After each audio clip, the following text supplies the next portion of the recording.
Okay, we're rolling. All right. Thank you for tuning back in. This is Jeff Outdoors, and we are back and getting ready for maple season, and we're watching the weather. So, another tip on maple syrup making is you have to watch the weather. Now, I am currently located in the northern part of Ohio.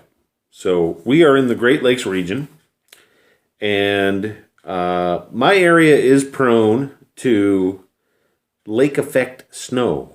If you're in an area of the country that's not familiar with that term, the Great Lakes in the winter contribute very much to our snow accumulation here in our part of Ohio. So the weather patterns and everything that we get coming down from Canada sweeps over the Great Lakes, and we end up with a bunch of snow on our end. So, and once again, I try my best to look right at you and tell you, hey, how's it going, and do the videos, but that can be, it's pretty wild. It's kind of tough to do.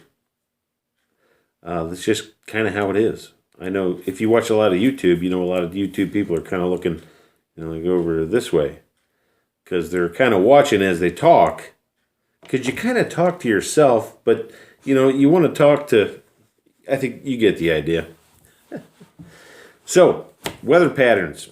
So we're in an area of the world that produces maple syrup, and you have to watch the weather. So what you're looking for is you want to have continuous days of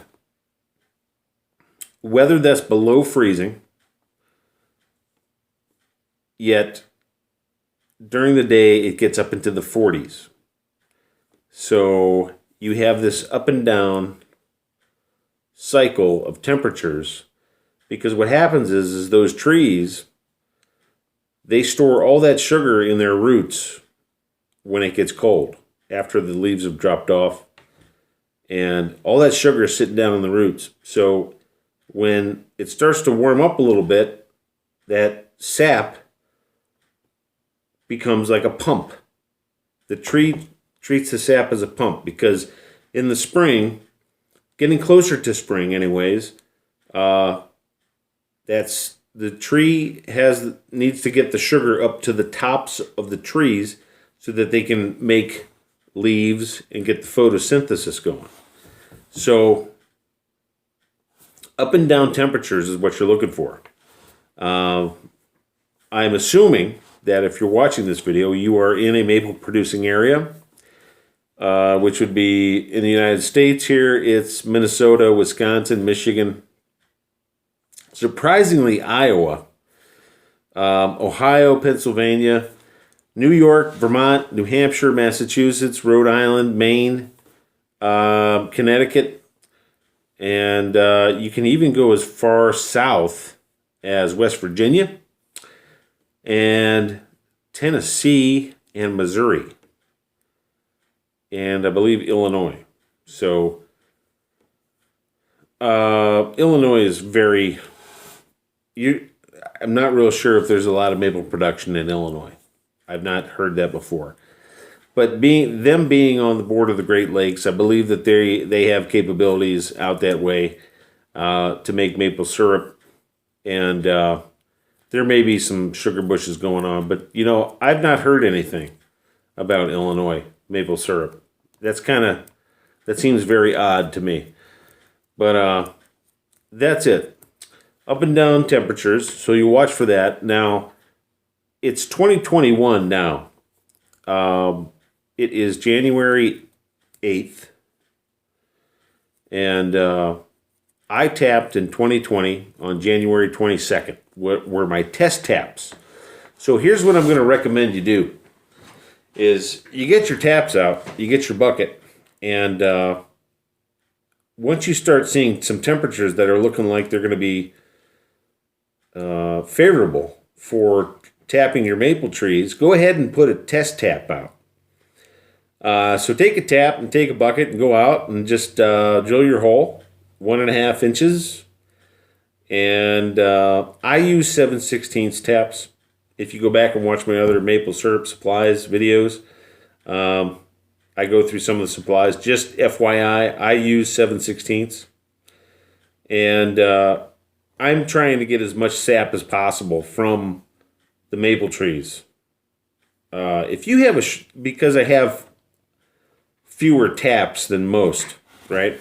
So if you have a lot of taps out in like a full sugar bush, acres and acres, and hundreds and hundreds of taps, you may want to go 5/16 on the drill bit and the tap spile and everything, simply for the fact that you are now in like a forest management mode, where your interest is going to be the health of the trees for an even more long term. Not that I'm not with my few trees and the 7/16 spile or spout, but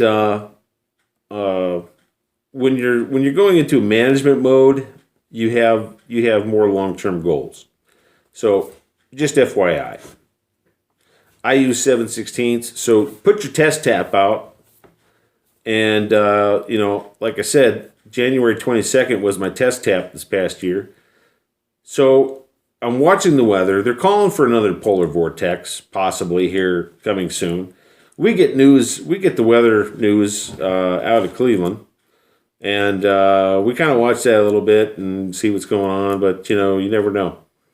We had a snowstorm here Christmas Eve, and we got 9 to 10 inches of snow. So we had a white Christmas. And we had 9 inches of snow on the ground Christmas morning. It was pretty great.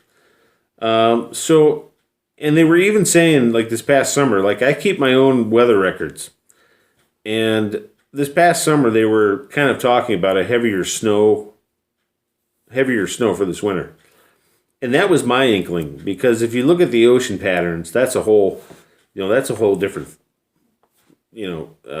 predictive study. But you can get information on that and come to your own conclusions. And that's the kind of stuff that I do. Weather is very interesting, and I take an interest into it. So yeah, end of January, put a test tap out if you're getting some drips. Okay. If you end up with a gallon in your bucket, I use 2-gallon aluminum. Only use aluminum for collection or food grade plastic, something like that. Don't use old containers that have maybe hazardous material in them at some point in the past. Don't use it. It's got to be food grade. You're making this to be something that you're going to put on your pancakes, you're going to put in your coffee. I do a lot of stuff with maple syrup. We cook with it. We cook carrots, sweet potatoes, things like that. Lots of stuff. So just keep in mind, everything needs to be food grade. All right. So end of January, put your test tap out. If you're getting, if you're getting half a bucket, if you're getting a gallon of sap on a 2-gallon bucket, you might want to put in a second tap. Give it a shot. What I wouldn't recommend is when you put taps out, if a tap isn't producing, don't just automatically go around and drill another hole in the tree. The thing to remember about tapping trees is my opinion is, and my belief is, once you put the tap in, your first tap, that's your tap. That tap's either going to produce or it's not going to produce. Because what you're doing in the end is that's another way to save your trees. So you can continue the tapping year after year after year, especially if you have a limited number of trees. So if you have 10 to 20 trees, 30, 40, maybe up to, getting into maybe 100 trees, tap it once and be done. So you want to make sure that you're watching the weather and you're getting your weather patterns right, and you're you're making sure everything is conducive to getting a good sap run. Now the sap is going to flow. So once you put the tap in, it's going to be there for, a couple months. Just remember, you're not going to put the tap in for a few days and then pull it out. You're going to put the tap in. You're going to watch how the tree cycles with the sap going back and forth, up and down, as that pressure builds and the sap goes up and down the tree. So something to think about. If you have any questions on that, let me know. But thought I'd just put something out about tree tapping, timing, weather, throwing this out there, and maybe it would help somebody. So that's it for now. Okay, thanks for watching. Would love it if you hit like and subscribe. Thumbs up. Giddy up.